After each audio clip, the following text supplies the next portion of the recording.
하갈의 아들 느헤미야의 말이라. 아닥사스다 왕 제20년 기스르월에 내가 수산궁에 있는데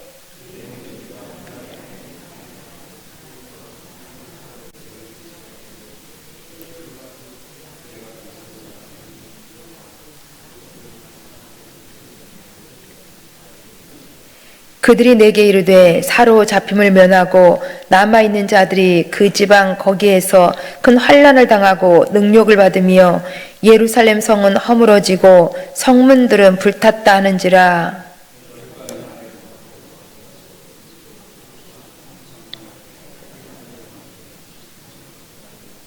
이르되 하늘의 하나님 여호와 크고 두려우신 하나님이여 주를 사랑하고 주의 계명을 지키는 자에게 언약을 지키시며 긍휼을 베푸시는 주여 간구하나이다.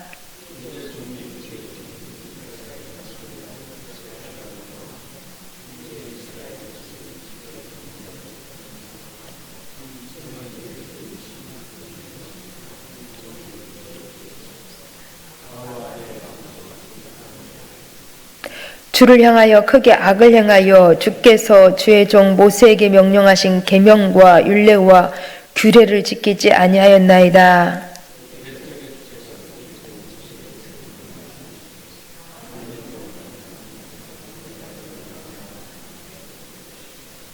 만일 내게로 돌아와 내 계명을 지켜 행하면 너희 쫓긴 자가 하늘 끝에 있을지라도 내가 거기서부터 그들을 모아 내 이름을 두려고 택한 곳에 돌아오게 하리라 하신 말씀을 이제 청하건대 기억하옵소서.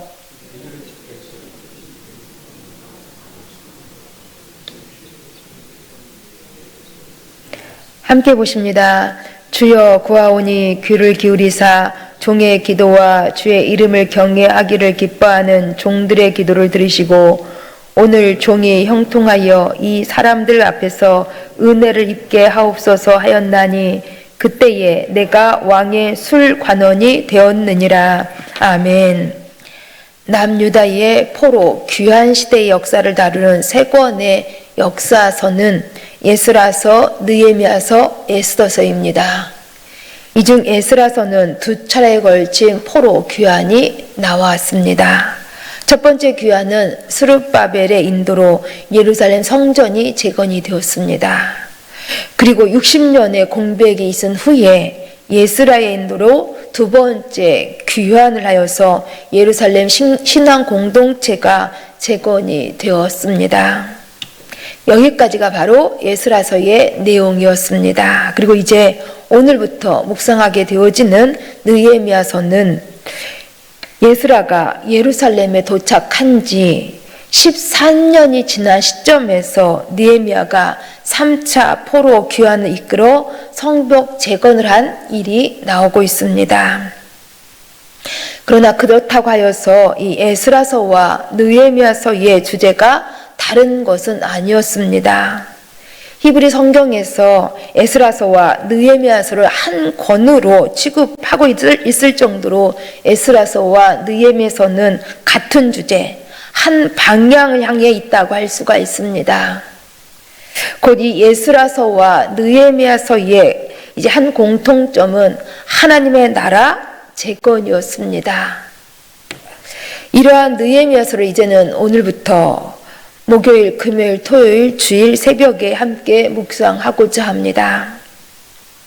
느헤미야가 페르시아 제5대 왕인 아닥사스다 제20년 이제 수상궁에서 술관원으로 있었을 때였습니다.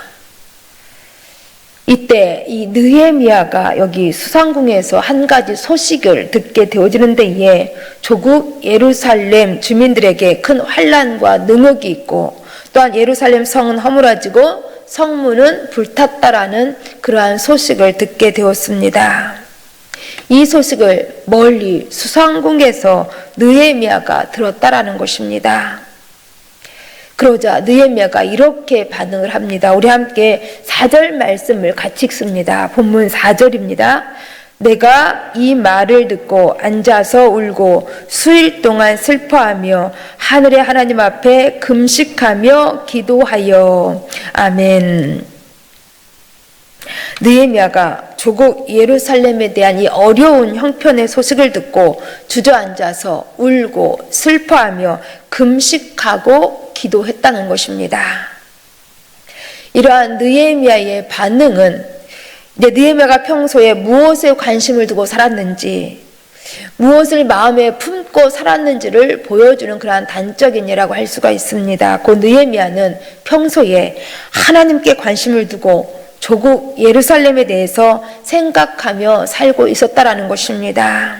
그런데 여기 조국 예루살렘이 망한 지가 이미 140년이 지난 때였습니다. 그러니까 이미 이전에 조상들이 가지고 있었던 그 유일신 신앙이 많이 희미해져 있었을 때였다라는 것입니다. 더군다나 느헤미야는 고국에서 태어난 것이 아니라 멀리 바사에서 태어나서 조국이라고는 한 번도 가보지 못했던 때였습니다. 그런데도 느헤미야는 조국의 비참한 소식을 듣고 아파하며 울었다는 것입니다. 지금 자신은 여기 바사에서 아주 편안하고 안락한 삶을 살고 있었을 때였습니다. 그리고 자신은 계속하여서 이러한 삶을 살아갈 수 있었습니다. 그런데도 느헤미야는 멀리 떨어져 있는 조국에 대한 아픈 소식을 듣고 울며 기도했다는 것입니다. 결코 느헤미야는 자신의 일로 인하여서 울며 기도한 것이 아니었습니다. 자신의 어려움을 해결해 달라고, 자신의 소망사항을 이루어달라고 기도한 것이 아니었다라는 것입니다. 느헤미야는 하나님의 나라를 생각하면서 먼저 하나님의 나라와 의를 구하면서 예루살렘의 어려운 형편을 도와달라고 지금 울면서 기도했던 것입니다. 우리는 무엇을 위해서 울며 기도하고 계십니까? 우리가 울면서 간절히 기도하고 있는 것은 무엇 때문이냐는 것입니다. 우리도 하나님의 나라를 주목하면서 먼저 하나님의 나라와 의를 위해서 기도하는 그러한 신앙인이 되실 수 있기를 간절히 소망합니다. 느헤미야가 조국 예루살렘을 위해서 구체적으로 기도하기를 시작했습니다. 이때 느헤미야가 제일 먼저 기도한 내용이 무엇이었을 거라고 보십니까? 그것은 바로 회개하는 일이었습니다. 우리 함께 5절, 6절, 7절 말씀을 같이 읽습니다. 5절, 6절, 7절입니다. 이르되 하늘의 하나님 여호와 크고 두려우신 하나님이여 주를 사랑하고 주의 계명을 지키는 자에게 언약을 지키시며 긍휼을 베푸시는 주여 간구하나이다. 이제 종이 주의 종들인 이스라엘 자손을 위하여 주야로 기도하오며 우리 이스라엘 자손이 주께 범죄한 죄들을 자복하오니 주는 귀를 기울이시며 눈을 여시사 종의 귀를 나와 내 아버지 집이 범죄하여 주를 향하여 크게 악을 행하여 주께서 주의 종 모세에게 명령하신 계명과 율례와 규례를 지키지 아니하였나이다. 아멘. 나와 내 아버지 집이 범죄하여 주를 향하여 크게 악을 행하였다. 그리고 주께서 명령하신 계명과 율례와 규례를 지키지 아니하였다 하면서 그렇게 철저하게 하나님 앞에서 자복하고 회개했다라는 것입니다. 물론 이스라엘이 멸망한 원인을 세상적인 기준으로 우리는 여러 가지로 분석할 수 있습니다. 이스라엘이 멸망한 것은 국력이 약했기 때문이다. 이스라엘이 멸망한 것은 지리적인 원인이 있었기 때문이다. 이스라엘이 멸망한 것은 이스라엘의 왕들이 무능했기 때문이다 라고 그렇게 세상 나라의 기준으로 생각할 수가 있습니다. 그렇지만 느헤미야가 생각한 이스라엘의 멸망의 원인은 죄악 때문이었다라는 것입니다. 하나님께 범죄했기 때문에 멸망했다라는 것입니다. 그리고 그 범죄한 내용도 하나님께서 명령하신 계명과 율례와 규례를 지키지 않았기 때문이라는 것입니다.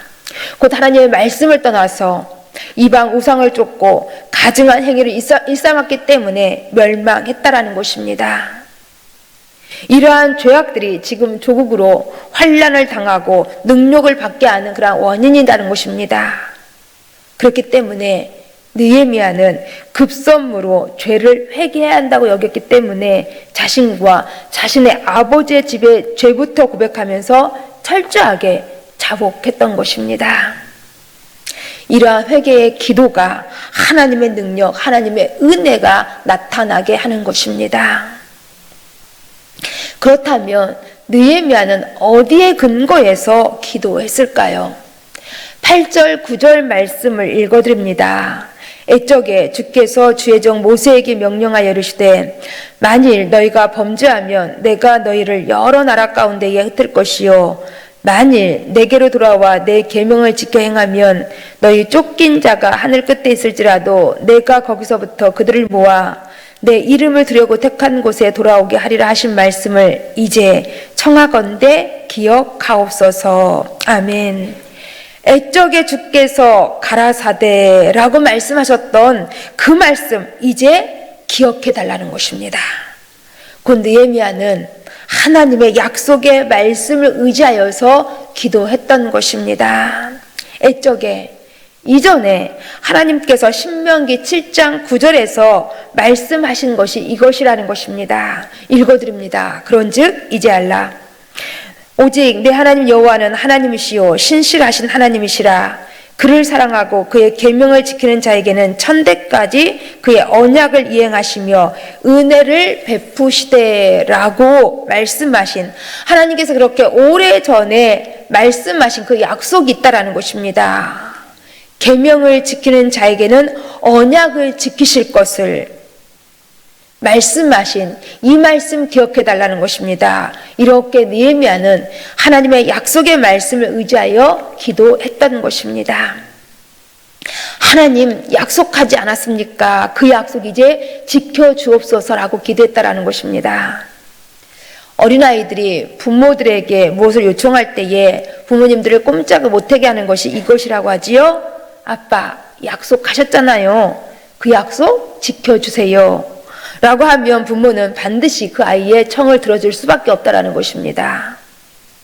우리도 기도할 때에 먼저 성경을 읽으시고 말씀에 주목하여서 그 감동 주시는 말씀 앞에서 하나님 이 말씀 이루어 주옵소서, 이 말씀대로 되기를 원합니다 라고 우리가 말씀 붙잡고 기도해야 한다라는 것입니다. 이렇게 말씀에 근거한 기도 속에서 하나님의 응답이 있는 것입니다. 한 가지 더 살펴보고자 하는 것은 오늘 말씀 1장 끝부분을 보시면은 느헤미야가 왕의 술관원이었음을 밝혀주고 있습니다. 느헤미야가 왕의 술관원이었다라는 것입니다. 술관원은 왕에게 직접적인 도움을 구할 수 있을 정도로 높은 지위인 것입니다. 왕의 측근이라고 할 수가 있습니다. 그런데 느헤미야는 이러한 자신의 높은 지위를 의지하여서 왕에게 먼저 구할 수 있었음에도 불구하고, 그러나 느헤미야는 하나님의 말씀, 언약에 의지하여서 먼저 하나님께 기도하고 있습니다. 왜 그랬을까요? 왜 느헤미야는 왕을 의지하기 전에 하나님께 먼저 의지했을까요? 그것은 느헤미야는 예루살렘 성벽 재건은 하나님의 일로, 이것은 하나님에 의해서만 가능한 일이라고 믿었기 때문인 것입니다. 그렇기 때문에 느헤미야는 아닥사스다 왕을 호칭할 때에는 11절에서 보여주고 있는 것처럼 이 사람들이라고 하면서 왕도 그 중에 한 사람으로 호칭하고 있는 것입니다. 그러나 하나님을 호칭할 때에는 5절에서 말씀하고 있는 것처럼 하늘의 하나님, 크고 두려우신 하나님이라고 부르고 있습니다. 이것은 그만큼 느헤미야는 세상 그 어떤 누구보다도 하나님을 더 크고 두려우신, 더 크고 위대하신 그러한 하나님으로 알고 기도했다라는 것입니다. 그렇기 때문에 느헤미야는 아닥사스다 왕의 총애를 받고 있었지만은 왕을 먼저 의지하여서 도움을 구하기 이전에 하나님께 먼저 의지하면서 하나님께 먼저 기도로 도움을 구하고 있는 것입니다. 곧 왕의 마음을 움직일 수 있는 분, 대적들의 공격을 막을 수 있는 분, 성벽 재건을 이뤄낼 수 있는 분, 그분은 오직 하나님이라는 것입니다. 오직 하나님의 은혜여야 한다는 것입니다. 그렇기 때문에 하나님께 먼저 기도했다는 것입니다. 우리에게도 이런 믿음, 이러한 기도가 있어야 될 줄을 압니다. 하나님은 하늘의 하나님으로 크고 두려우신 분, 가장 강하고 능하신 분임을 믿고 가장 먼저 하나님을 찾고 가장 먼저 하나님을 의지해야 한다는 것입니다. 그래서 하나님만이 주실 수 있는 은혜로 풍성한 삶을 살아가실 수 있기를 간절히 소망합니다. 우리 함께 기도하십니다.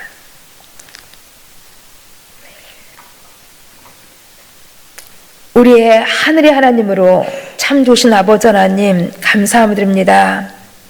하나님께서는 하늘의 하나님으로 가장 크고 두려우신 분, 가장 강하고 능하신 분이십니다. 이 하나님께 대한 확실한 믿음을 가지고 우리 늘 가장 먼저 하나님을 찾고 가장 먼저 하나님을 의지하면서 말씀에 입각한 하나님의 복을 누릴 수 있도록 도와주시옵소서.